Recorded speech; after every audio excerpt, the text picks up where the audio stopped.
So this foodscaping episode fits within the context of a larger project on ways that real people can positively impact the planet.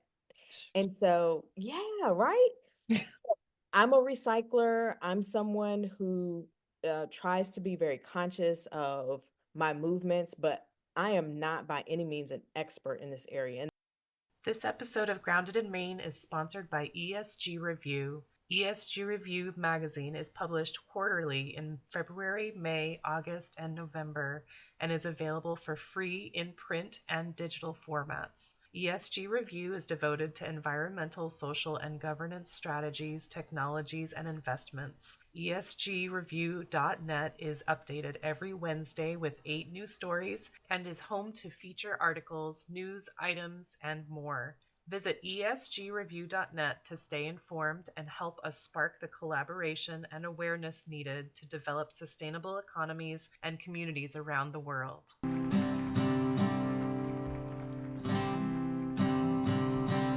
There's a place where there's no trouble, no more pain, no more struggle.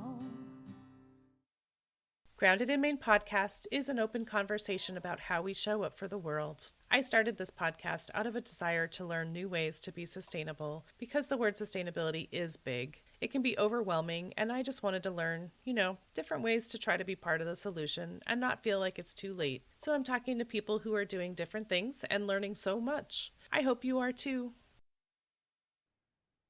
Hi there. Thank you so much for listening to Grounded in Maine today. My name is Amy Fagan, and my guest today is Natalie Hodge. She is my first Virginia episode. Oh, so excited. I actually met Natalie. I didn't meet Natalie on Facebook. Before I moved to Virginia, I started subscribing to a bunch of Facebook groups to get to know people. And I happened to see, like, soon after I moved here, this post from Natalie about her. She's got a segment on like the news called Foodscapes. And I commented on that. I'm like, oh my gosh, that's so cool. Like, I have a podcast about sustainability. I'd love to chat with you. And she was like, sure, okay. But so here we are. We've met now, and Natalie is super cool. She's got a great story for everyone because it's kind of a startup story. But so Natalie she has a business called Rudy's Girl Yeah. Media. So thank you so much for joining me, Natalie. Yay. Thank you for having me, Amy. Foodscapes. I was saying before we started recording, like I was like, what does Foodscapes even mean? And so I looked it up, but I did do it before before I started recording. The definition of foodscape is a space where people acquire and prepare food, talk about and learn about food, and connect with food. All about food. Me too. Um, but so how Natalie did you end up doing this? It's a really interesting story. I'm going to give you the short version of it because, as we discussed before, I have family members who are really into gardening. I never was. I never had a garden personally before. My mom would force me to have house plants or force like plants on my balcony or patio, and I wasn't successful with any of the outdoor plants. I have managed to keep a few house plants alive because they are so low maintenance. Mm, But outdoor plants forget it. is not a good thing. So, I have this media company and I've been producing content and trying to get that content to market.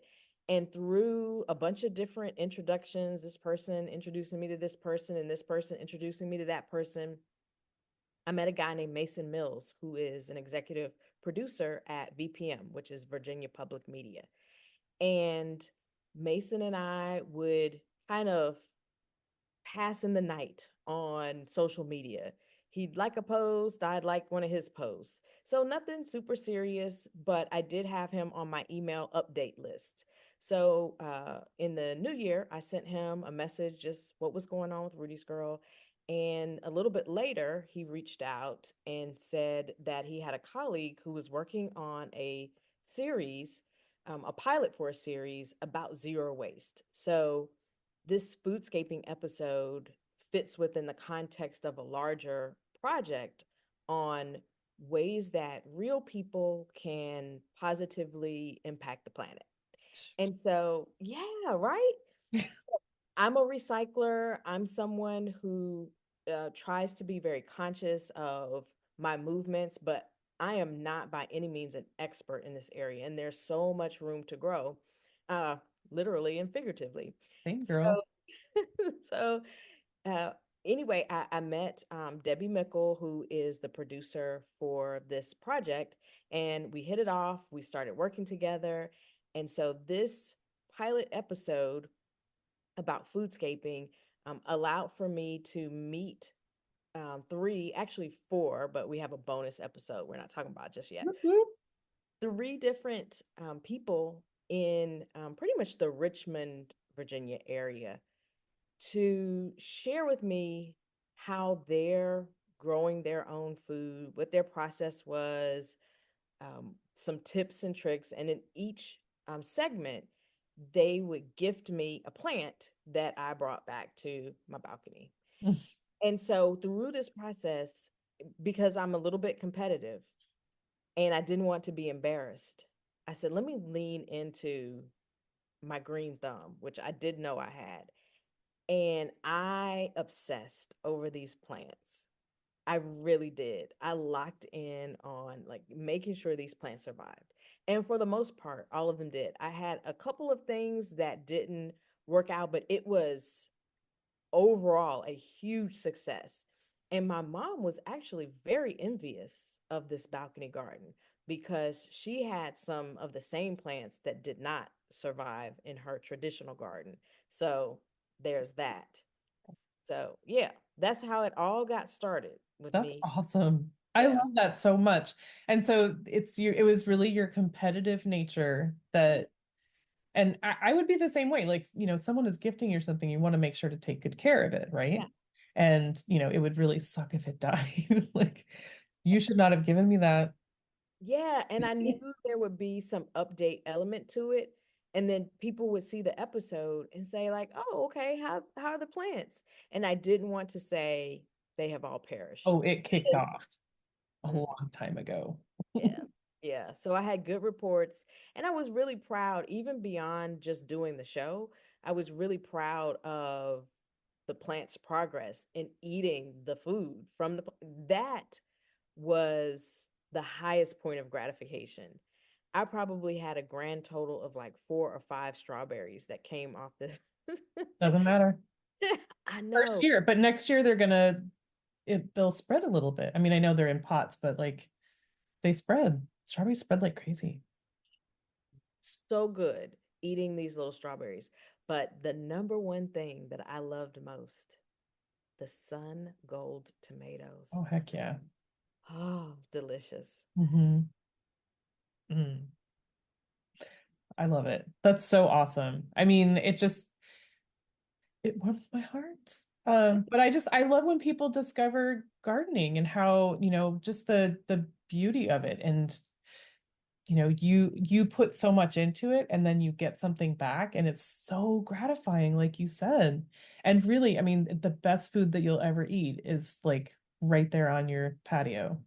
Yeah, it's super cool. And through this process, a couple people from the community have gifted me plants. So my friend Jennifer brought me over a pepper plant. So I already had a green pepper plant. These are like spicy, but I have to ask her what kind of peppers these are, but they How burn my spicy are we mouth. talking? Yeah, my mouth has been burned off a couple of times, but they're amazing and I just love it so much. And it adds a different color to my mixture of things.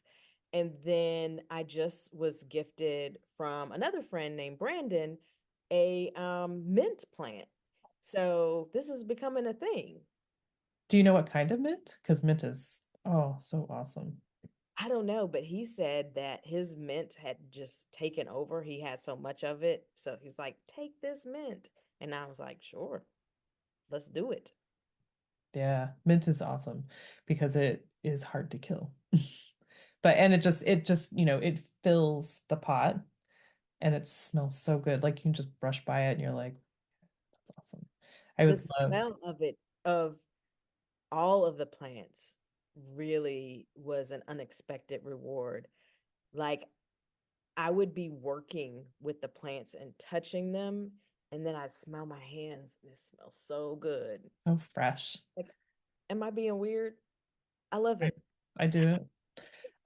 I totally do it. I brought some, I can't remember if I told you this before, but I brought some mint from Maine to plant in my yard because I want it to grow. I want it to spread. I want it to be everywhere. Like if I walk through the mint or if somebody mows it, I don't have a mower. But if somebody mows the lawn, it'll smell like mint and it's just so insane. It's so good.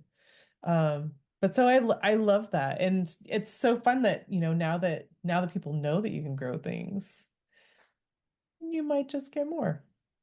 Yes, bring me plants.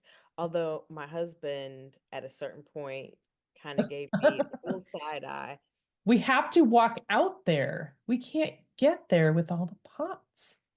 Well, what happened, I'd mapped it out in a really organized way, and there was a plant, each plant had its own special space. I didn't anticipate they would grow out so much. That sun gold tomato plant stretched out crazy. Hmm. Everything started to stretch out, and then it became crowded. And I would never have assumed that when I first brought them in because everything's kind of small. Oh, Hmm. Yeah. When they actually grow, you're like, you were just like so tiny. I just a know little. tomato plants sometimes can get up to almost 6 feet tall. I was starting to become very concerned about Billy. Had to name all the plants. When we were filming the episode, I accidentally broke a little piece. So we had to plant him deeper into the pot. Mhm.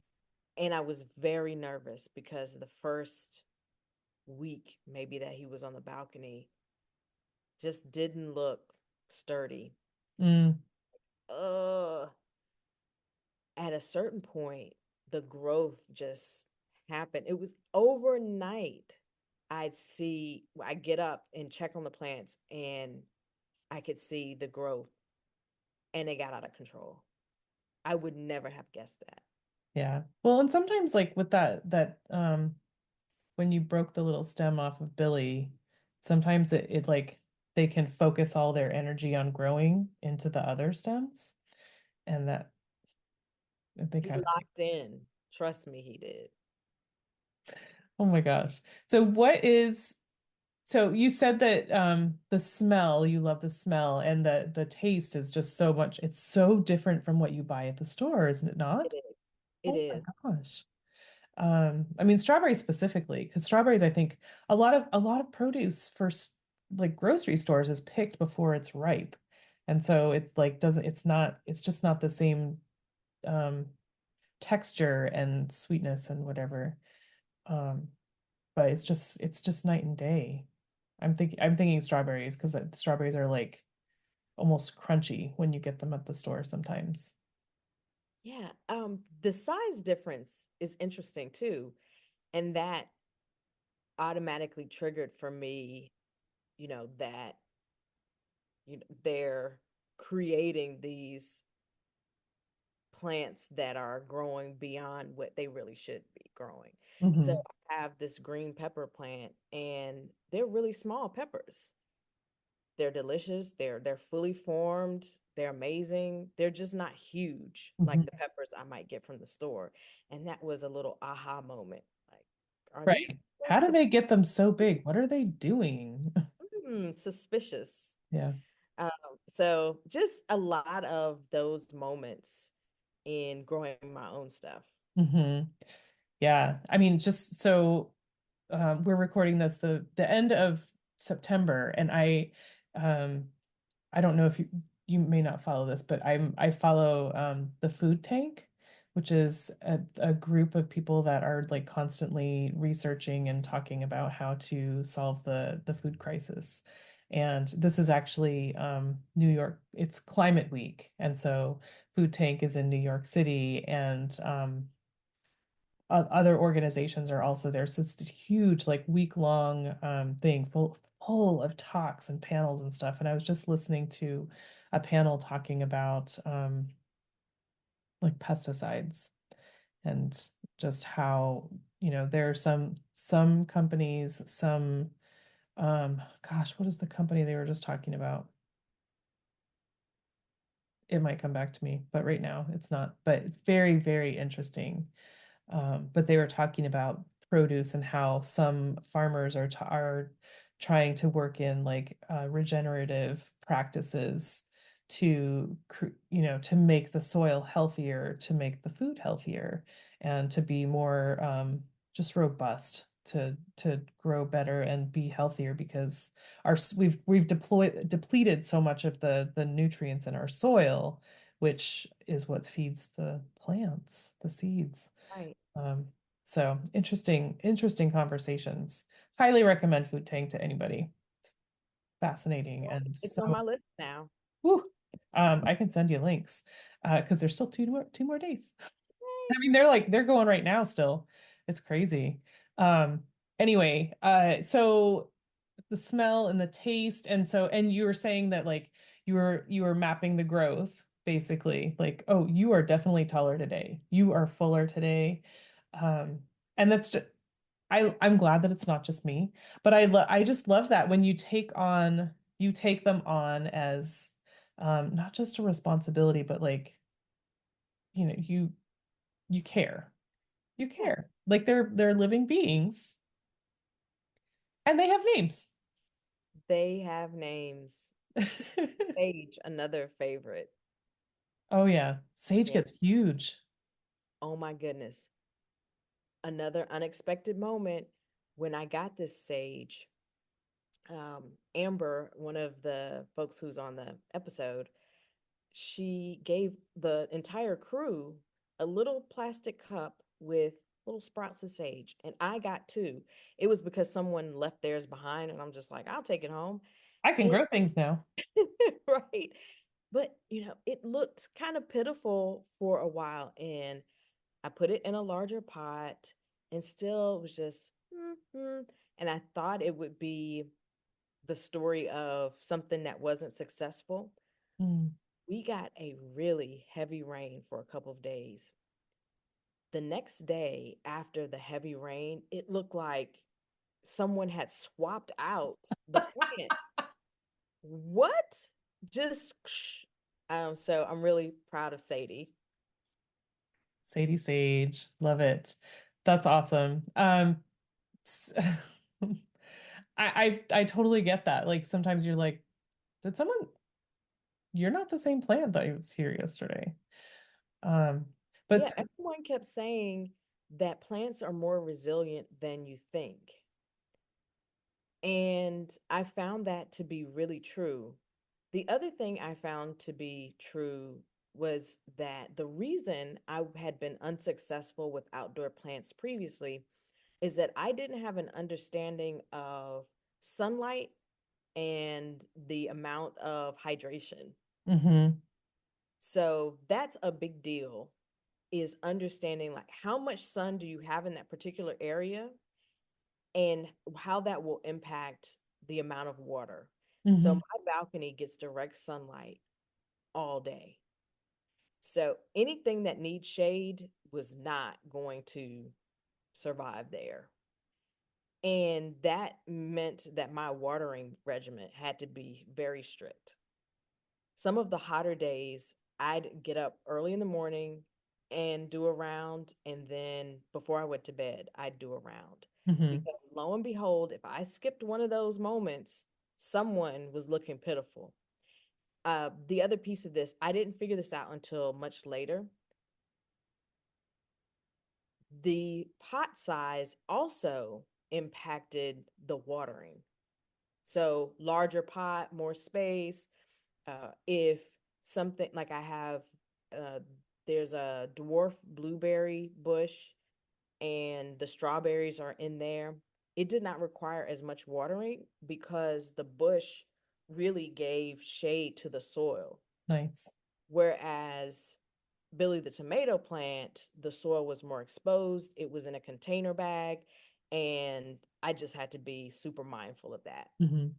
There's all of these nuances that I would not have anticipated, and they make an impact. For sure. I mean, just the fact that you're paying attention it makes all the difference. That's right. But so you're part of a news, you've got a segment on it's a news program, right? So it About zero waste? So it's a series, and the pilot episode was funded by, partially funded by a grant from PBS, and Virginia Public Media sponsored this and produced this. So that was really cool that I got to be a part of their team for this project and learn so much. Super amazing group of people. Please support Virginia Public Media because they have some incredible content, such a Mhm. resource in our state. And so the series will continue, and we're kind of in conversation now about the next episode. I cannot reveal any details, but I got to bump into Debbie Mickle yesterday, and we're plotting on what we'll talk about next. So it's really fun to continue the conversation. It won't be about foodscaping, but we do have that bonus episode that will come out at some point that shares another side of foodscaping from someone who is a master gardener, and she has a really, really cool spot in Richmond. So Mhm. that's more exciting news. Oh my gosh. Folks, keep your mouth shut. These are secrets, secret stuff. Secrets. I know. I feel like Debbie's gonna say, Nat, hush. But so I won't say too much. Oh my gosh, that's so exciting. Oh my goodness. Uh yeah, so I mean, have you been part of the zero waste program? Like, Oh, this is all new and exciting. Um, I started joining Facebook groups around zero waste once we started working together on this because I wanted to find out more information.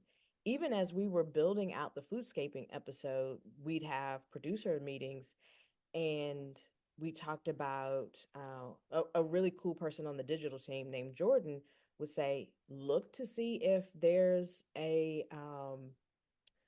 like Facebook, local Facebook groups where people are trading things so you don't have to go out and buy pots or seeds. Um, and I joined a Martinsville based group that shares, free stuff that you me can too? get. And then I started to look up uh, alternate kinds of pots that you can use and DIY things you can use to build out your own pots. Now, I'm not very handy yet. This could be a new skill set I discovered, just like I discovered kind of Right? gardening. But I felt like, don't do too much, Nat. Let's not start building out pots and then you can't keep the plants alive. So I got a lot of my pots from my mom. She just had leftover pots from previous years in her, basement, and I was able to not have to get new things. A couple of things I had to get new, but for the most part, it was, stuff gifted to me. So Hmm. that was really cool to think about. Not only am I planting these things that are healthy for me, that are great to attract pollinators, there's so many benefits to gardening. I'm also thinking consciously about not creating waste by getting additional stuff. Hmm. Awesome. That's so great. I mean, I think I was telling you this before, like when we met before. So my home has this like naked, huge front yard.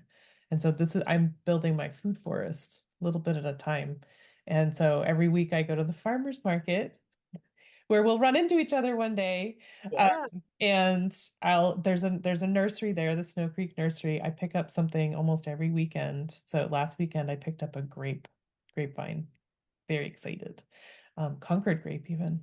But and I picked up like a hibiscus and coneflower and also last week I got self-heal and plantain, so some like herbal stuff. Yeah, I'm very excited. And I bought strawberries a couple weeks ago, so I planted a bunch of strawberries and some catmint. So um now I just need to I'm also not handy at all. I'm finding this out living by myself.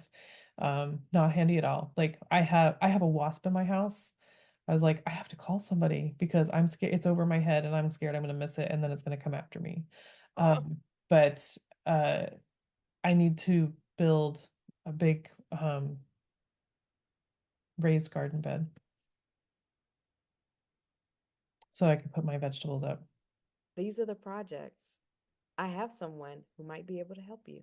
Oh my goodness. Yeah. Hook a It's girl not up, me. It's please. not me. I, I'll You just know, say sometimes people say that and you're like, oh, thank you. It's you. I just, no. Yeah, I mean, I'm just fine. The grass is so I have a shovel and it's a new shovel, so it's a little bit pointy, but it still has a hard time getting through the grass. The grass is like intense. Saint Agatha grass is what my plant app keeps telling me it is. And I don't know if that's different from other grass, but I have a hard time digging holes. Oh, I also got lavender. I've got some lavender. oh, yeah. There are some great lavender farms in the region. Yeah. So I'll forward you that list. That sounds like a plan. Yeah, Hmm. I heard I just saw a thing about a sunflower farm too. Oh, yeah. Yeah, absolutely. Mm, It I'm excited. Virginia has many surprises. I'm finding that. I'm Yeah. excited. Welcome. Welcome. But so yeah, Natalie lives in the town next door to me, which is very exciting. And she lives right near the farmer's market. So one day we're gonna run into each other if we are there at the same time. I know. I know. The past couple of Saturdays, your early arrival time and my sleep schedule did not align. So there's that. Yeah, But one day, true story. Yeah. Um, all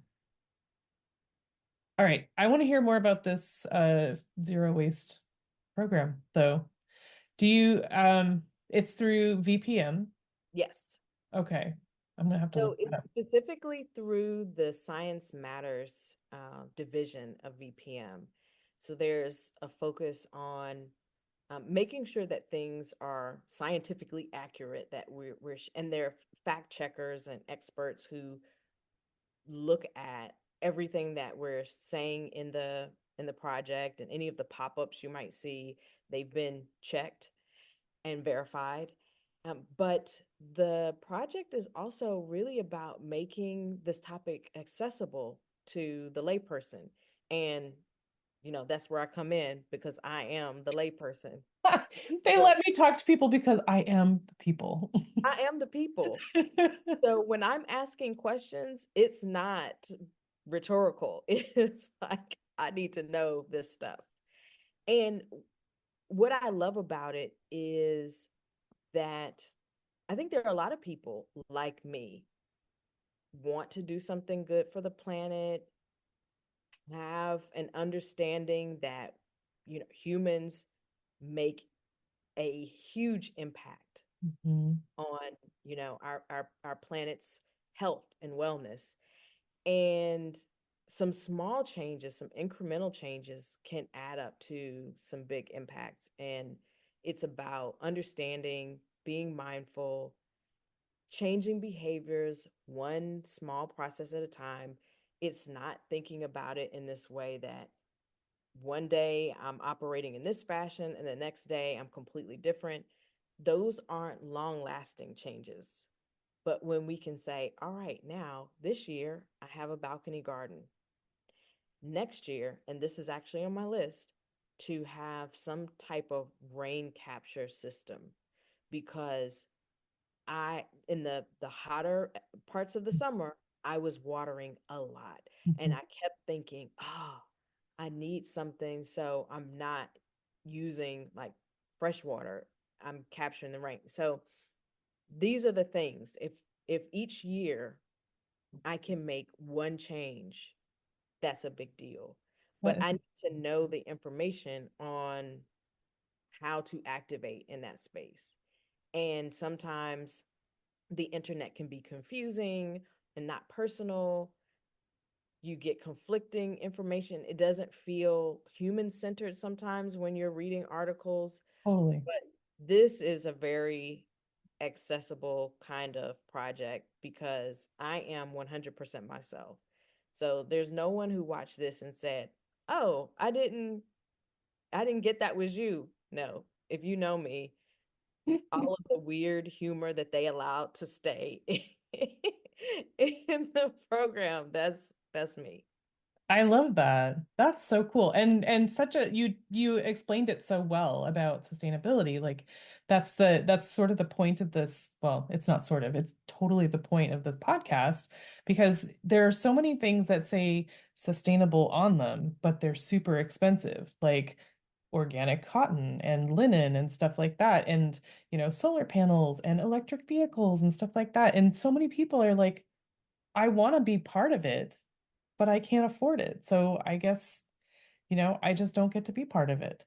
And it's not necessarily true at all. There are so many things we can do. And that's why I'm just like exploring all these different options with people doing all kinds of different things. Like some things cost lots of money, some things don't, but there's something for everybody. Like pulling up some dirt and grabbing some seeds. If you Absolutely. need seeds and you're in Virginia, I'm kind of a hoarder and I have some to spare. We talked I about this earlier. I can't resist a sale. Yeah. Seedaholic. That's me. I need a support group. Or I just need people to borrow seeds. How about that? Yeah, we'll get you some seed friends. But yeah, it's so I love the way that you explain that. And it's so great that that the VPM is that organization is trying to make it more accessible to people. And I'm so glad that I'm here in the state that's doing that. Yeah, yeah. I can't say enough about this team and the ways in which they care about making sure we have accurate information that is grounded in humanness. So again, sometimes you'll get into stuff and it feels like it's talking way above you, and then you're out of it because it's too sciency. Hmm. And there's a value in understanding how it all works at the highest level. Sure. But at some point, you have to get back down to what can I do today? And that's what I love about the Zero Waste series. It's all about what can I do? And I'm actually doing it in the show. Awesome. Oh my gosh. I'm so excited to look into that more. Yeah, so I mean, oh my gosh. I forget what you had called your what you wanted to talk about on here on the guest forum, but it was like adventures of the mishap. Oh gosh. But Oh it was, no, I forgot it too. It was misadventures of something, but yeah, yeah. I wonder if I can find that. But that was so very clever. Very clever. maybe misadventures of a first time gardener. That could That have been might it. be it. That might be it. Um, oh, there you are. Right here on my thing. The Misadventures of a First-Time Foodscaper. Ah, yeah, we were close. Yeah, well, you were close. I had nothing. I I was was giving us credit as a team. cool. I appreciate that. But yeah, that was awesome. And I love that you are so open to sharing that because it's it's not necessarily hard. It doesn't cost a lot of money, but it's so, like you were saying, it's so gratifying to grow something yourself and be able to eat something that you've grown. and Yeah. to know that it is night and day better than what you get at the grocery store, just so much fresher and so much more flavorful. Like Mhm. I think that when you're describing the bell peppers, I'm like, bell peppers that you grow in a garden are so like they are intense. It's an intense flavor as opposed to a bell pepper that you grow at that you pick at the far at the that other place, the grocery store, I where don't they're even know what it is. Forget that place. wow. But it's so true. I mean, you've had them from the grocery store, right? And then the ones that you've grown are just like they're like punchy. Yeah. I will go back again to the sun gold tomato because I really enjoy, and didn't always, but I really enjoy tomatoes in my salads. And this tomato, I remember the very first one that I was able to eat.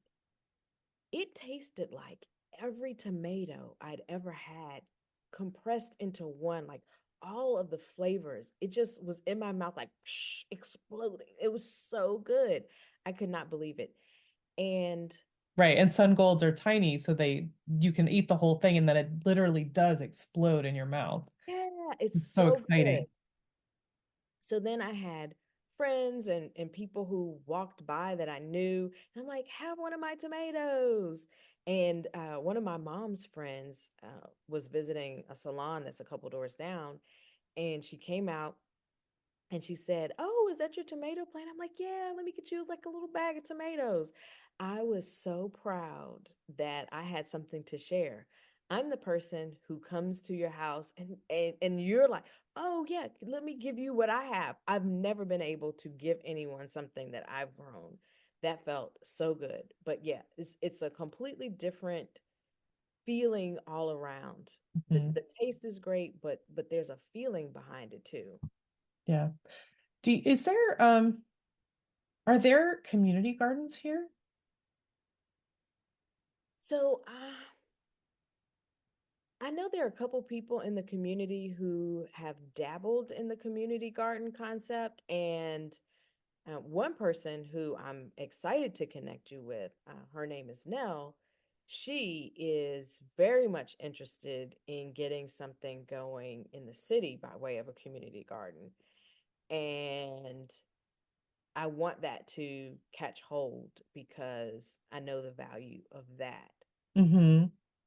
Yeah. I mean, I was just thinking like um if it was in the city, like you could grow something and then if people were walking by, be like, look at this, I grew this right here. Isn't that so cool? Like maybe next year you could do that. But it would just be so, I would love to see that take off. Hmm. I mean, gardening isn't everything, but it's a lot. I mean, that's how we eat. That's how we eat. And we all have to eat. Right.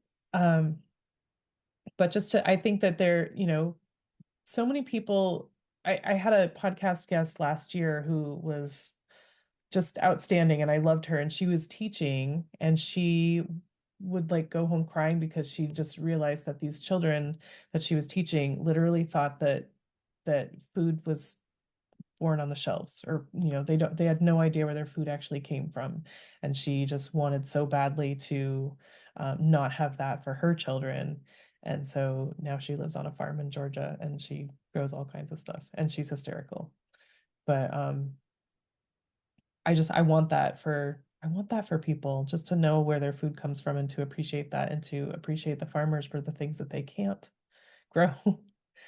Right, absolutely.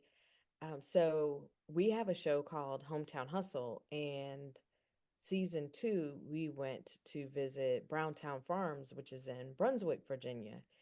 And Herbert Brown and his family have had that farm in their family for generations. And African American farmers are few and far between in the country for a lot of historical injustices and opportunities that kind of didn't happen for those farmers along the way. Many of them had land, um, taken from them, or different situations that have happened that have created this very small group of African American farmers now. But he and his family are of the ones who continue to farm on land that they had for generations. Mm. So he says something that's really interesting, which is, your barber, like all of these different people who provide services for you. Mm, You know who grows your food. This is, the stuff that keeps your body going. Do you have a relationship with the person or persons who grow your food? And mhm. most of us do not. Right. So that gave me pause because there is nothing more important than what I'm putting into my body. But for the most part, it's just left to chance, right? So Yeah. doing these small things. Now, my balcony is not big enough for me to be able to eat 365 Yeah. just from balcony food. However, these small things and additional things that I've been thinking about. Oh, Yeah, I know. How can I have planters kind of on the exterior of the balcony to grow things? Like, I'm thinking of new ways to expand the space. But even if I totally maxed out the whole balcony area, right. I would not be able to eat all year on that food. But if I can eat something every day from the balcony, that's a win. Yeah, absolutely. Do you have like windowsill gardens, windowsill planters, or those? I mean, maybe you could do Uh, like tables and stuff and like do layers, like levels of plants. Yeah, see, these are the things. My husband is gonna go off when when he watches this episode. He's gonna say, "Ma'am, She's just like you. Oh my gosh, you found a twin. do not bring more plants." But I'm Don't saying give her ideas. we have a vision for this. Just wait. But When you're gonna say, sorry, this is not an exit. You have to use the other door. go around the other way. You're impeding my plant You're space. crowding my plants. Yeah, shoo, shoo. Oh my gosh, that's so awesome. Um, I can hear that conversation almost. Right. His tone is going to be interesting with that. But he has really enjoyed the plants as well. And I have a couple of videos of him, sampling things for the first time. Does he know their names? Yeah, he does. Good. I've been trying to get him to be a little bit more active of a plant dad, maybe next year. Maybe next year, right? I mean, are you gonna like you've got a lot of herbs, right? Because I know you've got sage Mhm. and basil you had and oregano. Did you have oregano? Yes, and lemon thyme. Yeah. Are you Um, planning to dehydrate them or you just see like that hang face? them? Did you see that face? Yeah, I did see that face. That's the face What? of what? Amy, we're taking it day by day. We're eating fresh right now. That's Um, what we're doing right now. I have Hmm. a dehydrator if you want to dehydrate, but you can also just like hang them from like a hanger or something from your ceiling and let them air dry. I love this pro tip. Look at you. You're always helping me to expand. Well, that's what we're here for. But it's just something that I learned. I mean, because I would dehydrate mint like a crazy person. And I would dehydrate a whole thing full of mint. And then the day that I emptied it, there was like a whole other load. And I would just do it because I would use it as tea. It's Oh, yeah. but I need you to put me on game with this, Amy. I'm coming by for the dehydrator so I can okay. get busy. All right. Cool. That sounds like a plan. But so Natalie, when I say the word sustainability, what does that mean to you personally? Yeah, it means doing the small things that will help support, our collective. And I don't think of us as being separate from the planet. Everything Mm, builds on top. Everything has its place in the ecosystem. And So things that I might do that would be considered environmental are really things that I'm doing for my personal wellness and the wellness of the people around me. So the plants take care of us, we take care of the plants. The pollinators take care of the plants, we take care of the pollinators. And I have a whole new mindset around pollinators. At certain points in my life, if I see a bee, all hell is breaking Yep. loose here. Like, get this Same. away from me. Same. And then when I learned about the importance of bees in all of this entire operation, I would go outside and see bees and be like, thank you, bee, welcome. Let me get out of your way, Right. like do what you do. Yep.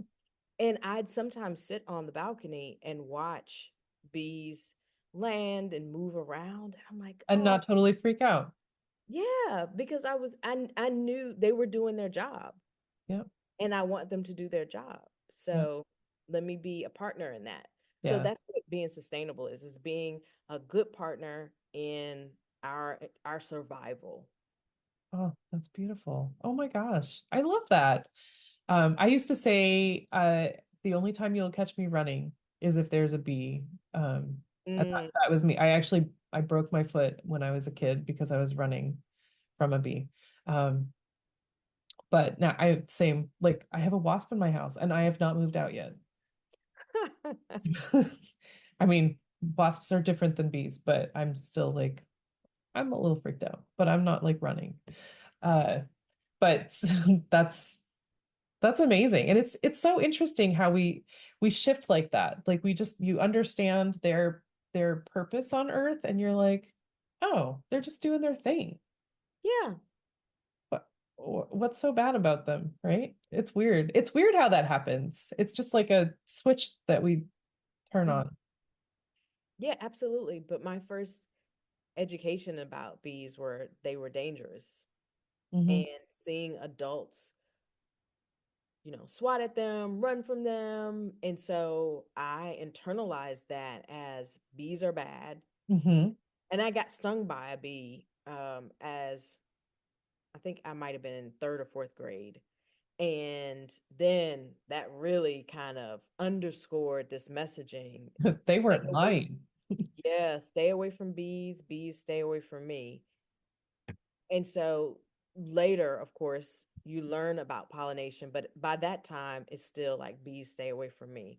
This process and talking to people who were doing this and excited about bees, like the bees are here, yay! And being nervous about, like, I'm not seeing any bees or butterflies, what's going on? Hmm. So that has changed my perspective. Yeah. Oh my gosh. Do you have hummingbirds where you are? So I haven't seen any hummingbirds in my neighborhood, but my mom had a hummingbird feeder a few years ago, and it was so neat to watch the hummingbirds come in for that. And then she has some. This is a whole story for another day. Some feral cats in the neighborhood that she's Uh-oh. somewhat adopted. Story for another day. But she took down the hummingbird feeder because the cats were then trying Yeah. to attack the hummingbirds. It created a disaster. But yeah. Oh gosh. Yeah, I have four or five around here, and they're just crazy, like dive bombing me in my carport and stuff. It's wild. And I've never been that close to them, but they're like the first couple weeks or maybe 3 weeks, they were like, "Are you okay? Are you okay?" But I kept filling the feeder, and now they'll just hang out while I'm there, which is awesome. I love it. Yeah, I love it. It's so relaxing to just hear that. Zzz. Yeah. Yeah. Awesome. So Natalie Hodge, how can people find you and follow your misadventures of a first time foodscaper?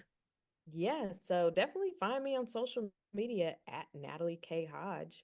And my company is at Rudy's Girl Media. So those are places where we post updates about the project, and you can check out VPM's Science Matters YouTube channel and see all of the content connected to the Foodscaping project. So there's one main episode, and then there are these additional segments that take a deeper dive into what each individual Foodscaper has been up to, some behind the scenes kinds of stuff. And check out when that rolls out the bonus footage that will come out. And it will also be on VPM Science Matters YouTube channel. So cool. Yeah. So cool. Oh my gosh. I love all of this. I'm so excited. I'm so excited to learn more. Yeah. I'm excited for you to teach me how to dehydrate now. Lots of things. Lots of things. Awesome. So Natalie, thank you so much for joining me today. I'm so thrilled to learn about your story and encourage the folks in Southern Virginia. Yeah. Whoop, whoop. I just want to take a second to thank my guest again for speaking with me and sharing such great information. I love having these conversations with folks. I also want to thank Buzzsprout for hosting the podcast, for Jane Bolduck and her music genius, for Becca Coffron and her award-winning artwork. And thank you for listening. I appreciate that so much. Please check out the show notes for any links and extra information. And if you would like to follow my guest and find out more about them, I'm sure they would love the follow. And if you don't mind leaving a rating or review wherever you're listening, and just help to get this podcast in front of new eyes, that would be amazing. I would really love that. And feel free to reach out to me on the socials and let me know what you're thinking. And if you would like to be a guest on the podcast, please let me know that. I would love to have a conversation with you about sustainability. All right. Thank you again. I hope you have a great rest of the week.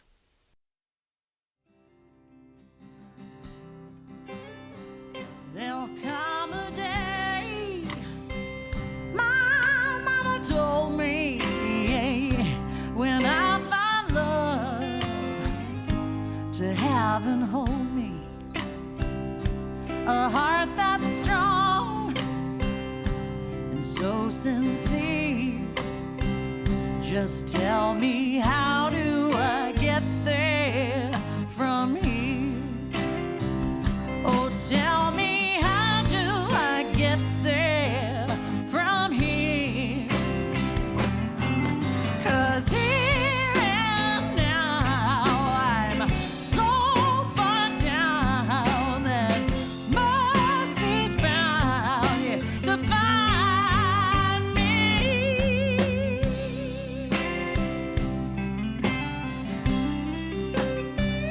We'll find a way to soothe the sickness. We'll heal the hate with sweet forgiveness. Wages of war will disappear. Just tell me, how do I get there from here? I wonder, how do I get there from here? Yeah, 'cause here and now I'm so far down, and mercy's bound to find me.